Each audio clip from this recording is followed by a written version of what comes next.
হাতে যে কিতাবটা দেখা যাচ্ছে, কিতাবটার নাম কি? মুসলমান ভাইরা রে আমার, জিবরিল যখন নবীজিকে বললেন, ইয়া রাসূলুল্লাহ, কেন আমার দাম বেড়ে গেল?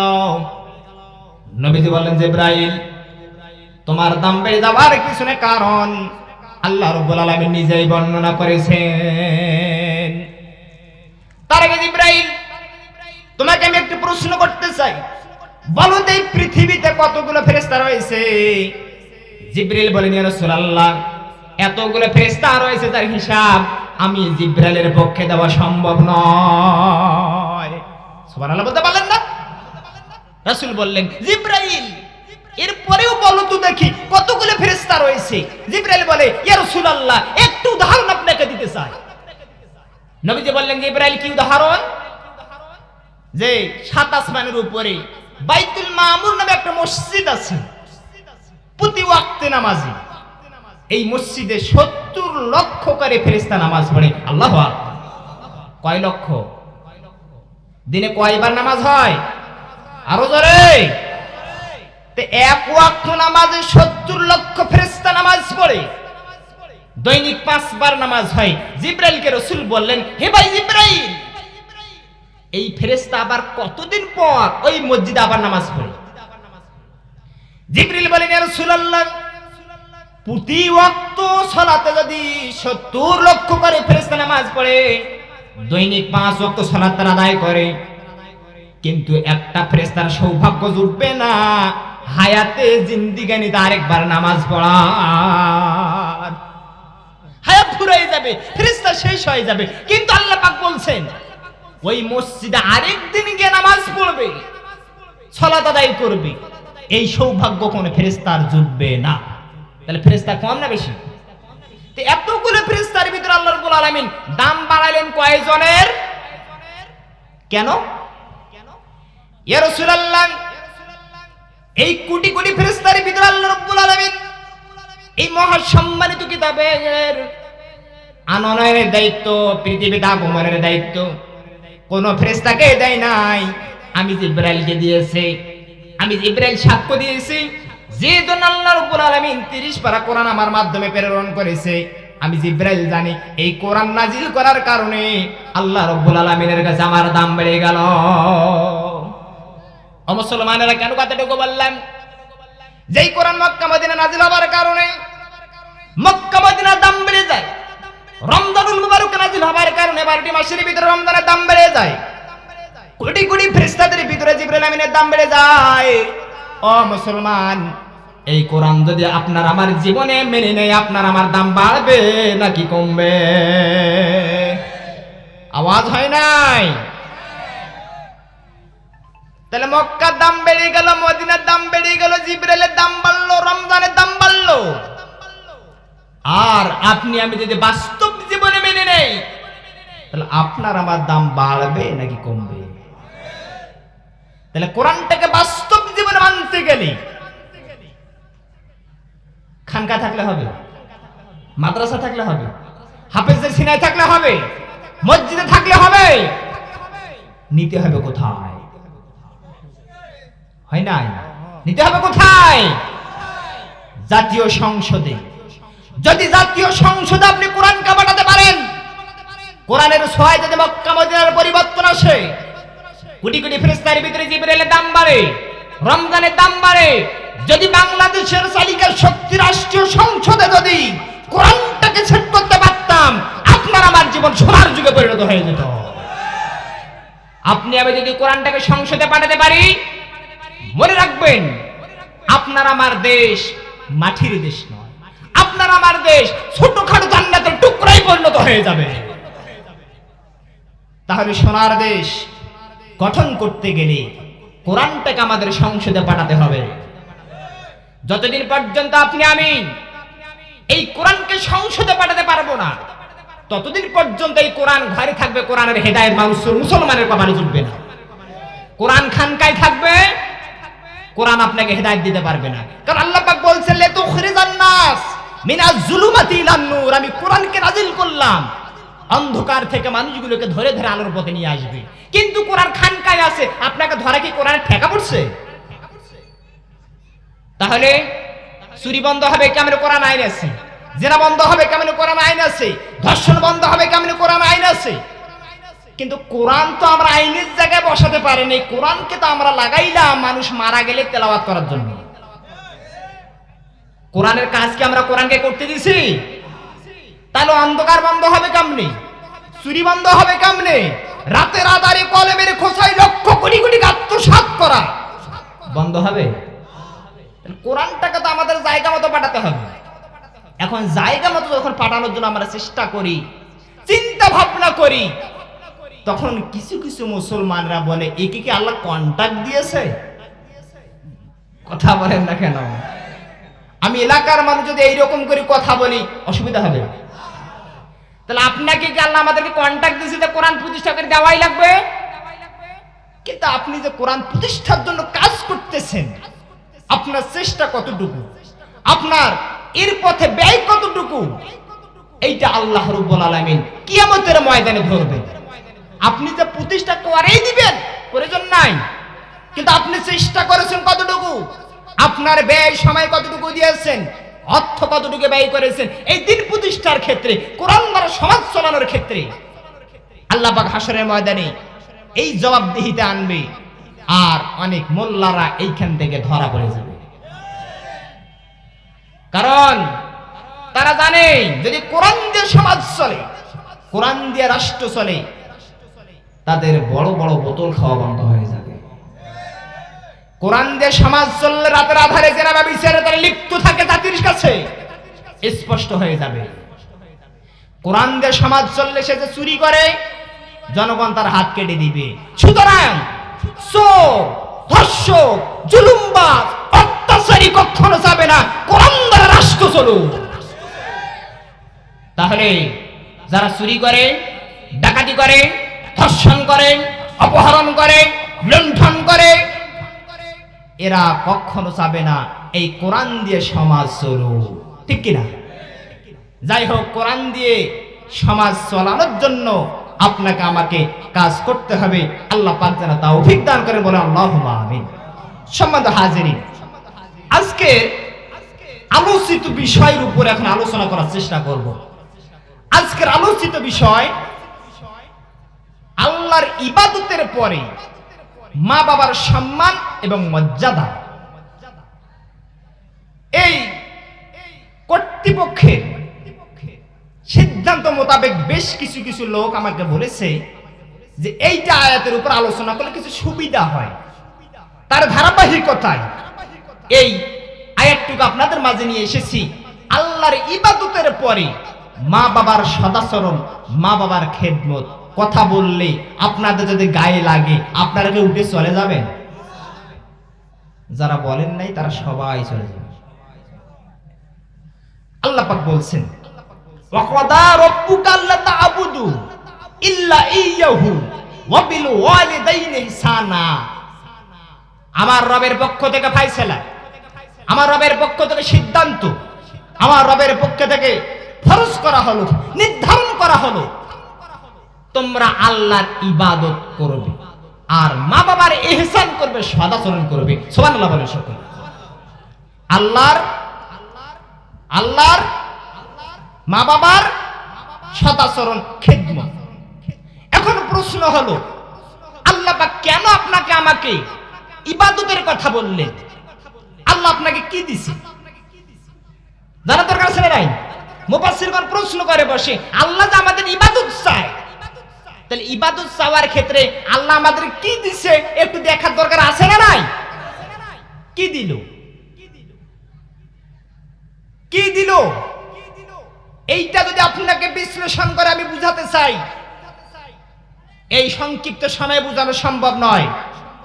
আল্লাহ রাব্বুল আলামিন মানব শরীরের ভিতরে এমন কতগুলো উপাদান দিয়েছেন, একটা মানুষের অঙ্গ প্রত্যঙ্গগুলোকে যদি বর্তমান বাজার মূল্যে বিক্রি করা হয়, আজকের সকালবেলার রেট অনুযায়ী হিসাব শুনলাম 49 কোটি টাকার সম্পদ একটা মানুষকে আল্লাহ রাব্বুল আলামিন দিয়েছে।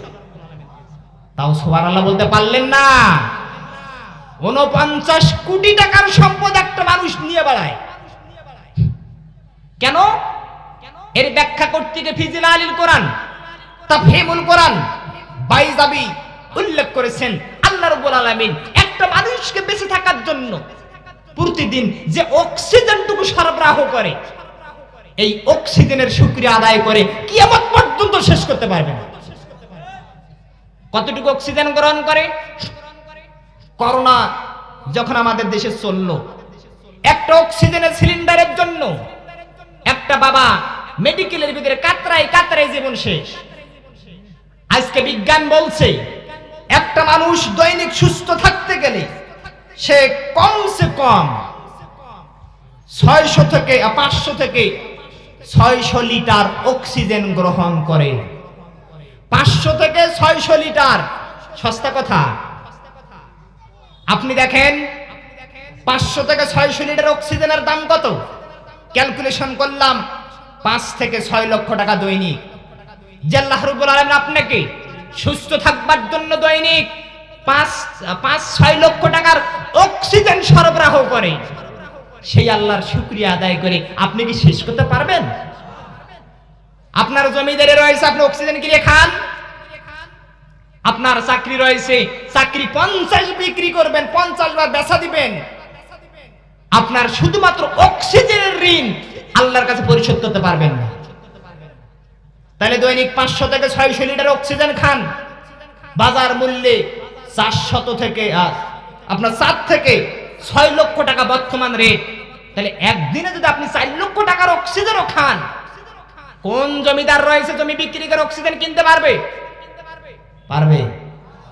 তাহলে এত কোটি কোটি টাকার নিয়ামত আল্লাহ রাব্বুল আলামিন আপনাকে দিলেন, দৈনিক 4 লক্ষ টাকার আপনি আমি অক্সিজেন খাই, গ্রহণ করি, অথচ সেই আল্লাহ কি আপনার আমার ইবাদতের যোগ্যতা রাখে না? হ্যাঁ, তাহলে আল্লাহ পাক আপনাকে আমাকে অক্সিজেনের মতো নিয়ামত দিলেন, এই নিয়ামতের বিনিময়ে তার ইবাদত করা লাগবে। কতটুকু নিয়ামত দিলেন?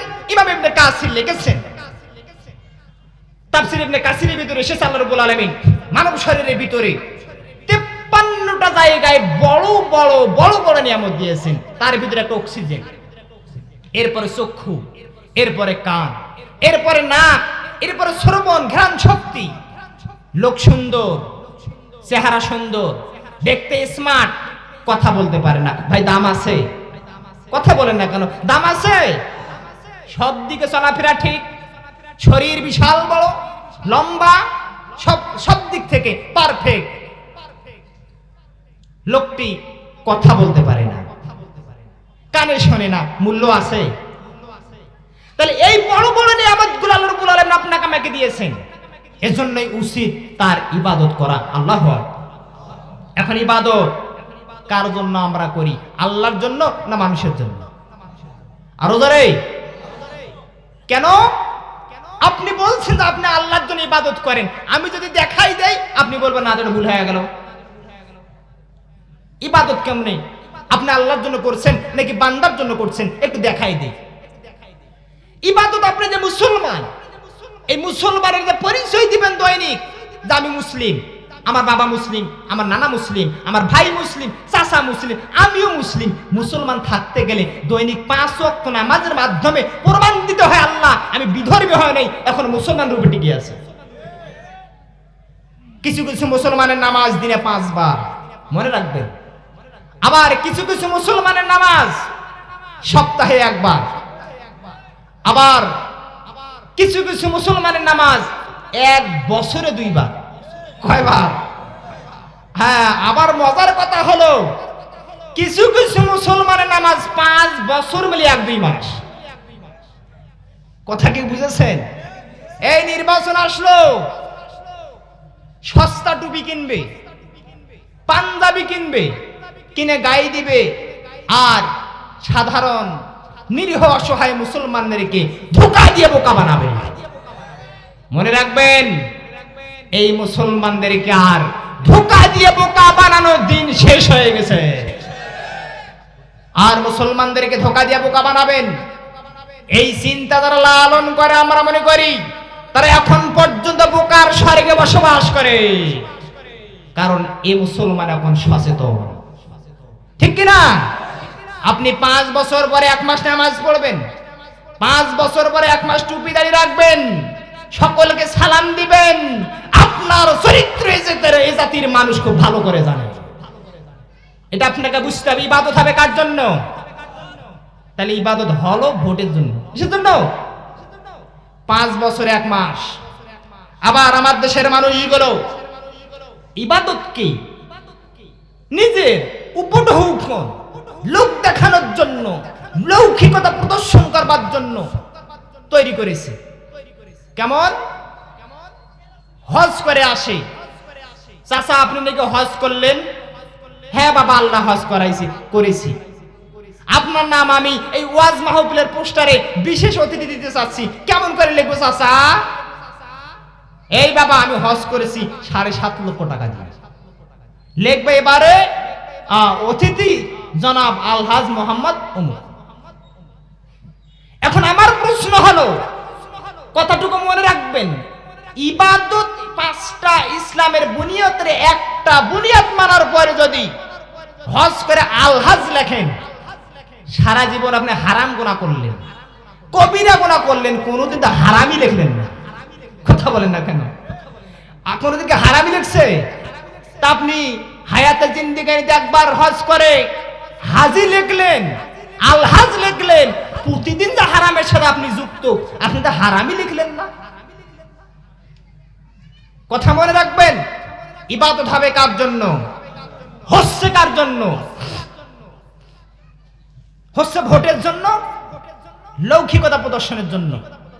আল্লাহ রাব্বুল আলামিন তার নবীকে বলছেন, ইয়া রাসূলুল্লাহ, যেদিন আমি জাব্বার এবং কাহার নামে রূপ নিয়ে হাসরের ময়দানে, বিচারের ময়দানে আসীন হয়ে যাব, আপনার উম্মতগুলো পাগল পারা হয়ে যাবে। কিছু কিছু উম্মত এত খুশি থাকবে, এই খুশিতে তারা হাসরের ময়দানে এদিক সেদিক দৌড়াদৌড়ি করবে। রাসূলকে আপনি কি জানেন এদের অবস্থানটা কোথায়? নবীজি বললেন, ইয়া আল্লাহ, তাদের অবস্থান কোথায়? আল্লাহ পাক বললেন, তাদের অবস্থান জাহান্নাম। আল্লাহ নবী যখন এই কথাটুকু বললেন, ভরা মসজিদ নববীর উপরে সাহাবায়ে কেরাম হযরত আবু বকর দাঁড়ালেন, ইয়া রাসূলুল্লাহ, এই মানুষগুলো নিজের আমল নিয়া হাসরের ময়দানে এত আনন্দ থাকবে, আত্মহারা হয়ে যাবে, একদিক আরেকদিকে দৌড়াদৌড়ি করবে, কিন্তু আল্লাহ পাক আপনাকে কেন ফয়সালা শোনালেন এই মানুষগুলো জাহান্নামে যাবে? আল্লাহ নবীজিকে আবু বকর প্রশ্ন করেন, হুজুর কেন তারা জাহান্নামে যাবে? আবু বকরের প্রশ্ন জবাবে নবীজি বললেন, ও আবু বকর, যখন আল্লাহ রাব্বুল আলামিন হাসরের ময়দানে জাব্বার এবং কাহার নামে রূপ নিয়ে বিচারের ময়দানে আসীন হয়ে যাবেন, এই সময় বান্দাকে আল্লাহ রাব্বুল আলামিন বলবেন, আমার ইবাদত করছো নাকি করো নাই? বান্দা বলবে, আল্লাহ যেদিন নামাজ ফরজ হয়েছে 1 ওয়াক্ত নামাজ বাদ দেই নাই। আনন্দ। আল্লাহ পাক বলবেন, বান্দা আমলনামা দাও, আমলনামা দিবে, আমলনামা উঠাবে। ইমাম তিরমিজি লেখলেন, যখন আল্লাহ রাব্বুল আলামিন এই বান্দার আমলনামাটুকু ধরবে, ধরানোর সাথে সাথে নামাজ আমলনামায় যেই জায়গায় ছিল ওই জায়গায় ফাঁকা সাদা হয়ে যাবে। নাউজুবিল্লাহ বলেন। সব নামাজ যেদিন ফরজ হয়েছিল ওই দিন থেকে নামাজ পড়েছি, হায়াতে জিন্দেগিতে 1 ওয়াক্ত নামাজ ত্যাগ করি নাই। নবীজি বললেন, আবু বকর, এই সময় তার নামাজটা ফাঁকা হয়ে যাবে। কেন? ইয়া রাসূলুল্লাহ, কেন? আবু বকর বললেন, নবীজি বললেন, ওই সময় নামাজ মাথার উপরে ঘুরবে। আল্লাহ রাব্বুল আলামিন নামাজকে প্রশ্ন করবেন, নামাজ মাথার উপরে কেন ঘুরতেছো? নামাজ বলবেন, আল্লাহ এই ব্যক্তি দুনিয়াতে আমাকে আদায় করেছে, আমাকে আদায় করে নাই, এই মিথ্যা তোহমত বান্দাকে দেব না। বান্দা নামাজ পড়েছে এটা আমি জানি, কিন্তু এই বান্দা নামাজ পড়েছে আপনাকে রাজি খুশি করবার জন্য নামাজ পড়ে নাই। এই বান্দা নামাজ পড়েছে ভোটের জন্য, এই বান্দা নামাজ পড়েছে লোক দেখানোর জন্য, এই বান্দা নামাজ পড়েছে যাতে চুরি করা যায়, মানুষ বলতে পারে চুরি করে। হায় রে এদের নামাজ, এক রাত্রিতে 70 রাকাত পর্যন্ত তাহাজ্জুদ পড়ে। কথা মনে আছে? 70 রাকাত পর্যন্ত তাহাজ্জুদ পড়ে একই রাত্রিতে। আচ্ছা তুমি তাহাজ্জুদ পড়ছো ঠিক আছে, এটাকে মানুষকে জানান দেওয়া লাগবে? আবার আরেক নেতা বলছে, এই ছেলেরা সকাল সন্ধ্যায় রাস্তায় মোড়ে মোড়ে গল্প গুজব করো, গত রাত্রিতে ফজরের একটু আগে এই রাস্তায় কুত্তা কেন ভুকেছে তোমরা কি জানো? কর্মচারীরা বলে নেতার মাথায় যে কি ভাসলো, আবার আবার কুত্তা কেন ভুগলে, এটা কি খোঁজের কথা? আমরা জানি না, জানবে কেমনে? সারাদিন খাও আর সারাদিন ঘুমাও। আমি যখন গত রাত্রিতে তাহাজ্জুদের নামাজ পড়ার জন্য উঠেছিলাম, তখন আমাকে দেখে কুকুরগুলো ভুগছে। তার মানে নেতা যে তাহাজ্জুদ পড়ে এটাও জাতিকে জানান দিতে চান। কথাটুকু বুঝেছেন? তাহলে এই তাহাজ্জুদকে আল্লাহর জন্য নাকি মানুষকে জানানোর জন্য?